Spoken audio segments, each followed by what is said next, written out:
इस हथियार के बाद बुलडोजर को काम नहीं मिलेगा, सारे बुलडोजर ठहर जाएंगे। जैसे चूहे के बिल में पानी जाए तो बाहर आता है, वैसे अब अपराधी बाहर आएंगे। अपराधी के बाहर आते ही सायरन बजेगा, फिर एक साथ 100 पुलिस वाले आएंगे। पीएम मोदी के संसदीय क्षेत्र वाराणसी में इस तकनीक का मास्टर प्लान तैयार किया जा रहा है। ये प्लान यूपी की तस्वीर बदल सकता है। न शोर होगा, न हंगामा होगा। अपराधी जैसे ही घर से बाहर आएगा वो पकड़ा जाएगा। ये पिछले कुछ सालों की शायद एक अच्छी तकनीक साबित होगी। बुलडोजर के सामने छोटा सा दिखने वाला ये है हाई तकनीक सीसीटीवी कैमरा।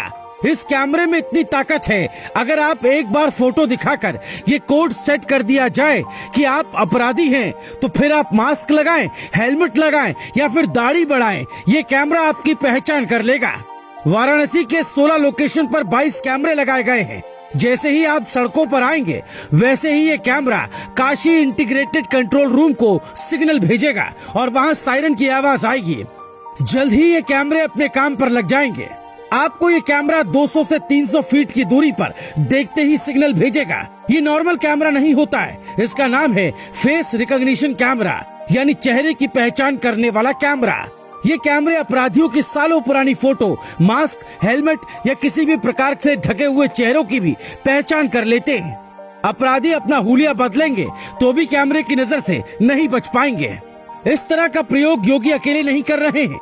अमित शाह ने संसद में 4 अप्रैल 2022 को एक बिल पेश किया जिसका नाम था आपराधिक पहचान प्रक्रिया संशोधन बिल। आने वाले वक्त में किसी भी प्रकार का अपराध होते ही पुलिस को खोजने के लिए 5 टीम नहीं बनानी होगी। कंप्यूटर और तकनीक की मदद से अपराधी पकड़ा जाएगा। हम आपको समझाते हैं अमित शाह ने बिल में क्या प्रावधान किया है। जैसे मान लेते हैं कोई अपराधी जेल में सजा काट रहा है, सरकार उसके शरीर का नाप लेगी। नाप में व्यक्ति का फिंगरप्रिंट, फुटप्रिंट, आंखों की आइरिश का नमूना, उसकी तस्वीर, जैविक सैंपल जैसे खून का नमूना, उसके हस्ताक्षर, उसके चलने फिरने का तरीका, उसके चेहरे की बनावट की डमी इमेज तैयार की जाएगी। किस हाथ से लिखता है, कितना तेज चलता है, कैसे बात करता है, आवाज का सैंपल, सब कुछ सरकार रिकॉर्ड करेगी।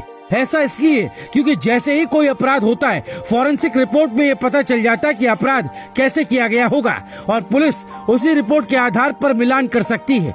अगर कहीं किसी क्षेत्र में कुछ बड़ी घटनाएं होती हैं, तो उसे रोका जा सकता है। किसी देश या राज्य का विकास उसकी कानून व्यवस्था पर निर्भर करता है। यूपी में रोजगार या इसकी संभावनाएं तभी बढ़ेंगी जब कानून व्यवस्था ठीक होगी। बीजेपी सरकार में इसके लिए बुलडोजर को हथियार बनाया गया, लेकिन अब बुलडोजर का काम तो चलता रहेगा, साथ ही चर्चा में आएगा फेस की पहचान करने वाला ये कैमरा। योगी आदित्यनाथ के रहते यूपी में अपराधियों का जीना मुश्किल है। वो कहीं भी रहेंगे, खुद उन्हें थाने चलकर आना होगा। अपराध करने के बाद नेपाल और बांग्लादेश भागने की कहानी अब ज्यादा नहीं सुनी जाएगी। अमित शाह का सवाल था, जब केरल में 100 बीजेपी नेताओं की हत्या की गई थी, जब मानवाधिकार वाले कहां चले गए थे? और जब मोदी सरकार ये कानून ला रही है, तब क्यों शोर हो रहा है? यूपी में अपराधियों के लिए अब जगह नहीं बचेगी। मानवाधिकार वाले भी अगर अपराधियों के साथ खड़े हैं तो गलत है, क्योंकि आज जब देश में अशांति है तो यूपी में शांति सिर्फ इसलिए है क्योंकि यहाँ कानून व्यवस्था अच्छी है। कोई किसी धर्म का हो, उसे बुलडोजर की ताकत का अंदाजा है और सबसे बड़ी बात ये पता है कि योगी क्या करते हैं। Bureau report, global Bharat TV.